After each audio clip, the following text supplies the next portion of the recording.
Top 5 VS Code extensions you should install as a web developer in 2025.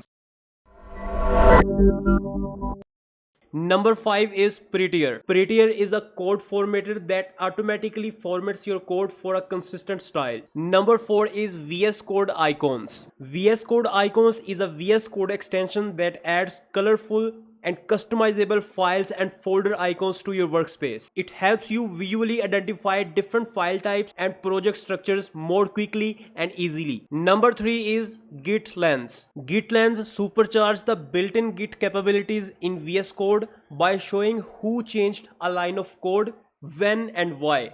It helps you easily explore Git history, visualize code authorship, and gain insight into your repository. Number 2 is Live Server. This extension automatically refreshes your browser whenever you save HTML, CSS or JavaScript files. So you do not need to refresh again and again and again. And the number 1 is GitHub Copilot. This is an AI powered coding assistant that suggests code completion, functions, and even entire blocks in real time. It helps speed up development by understanding context and providing intelligent suggestions right inside the VS Code. Hope this video will be helpful for you.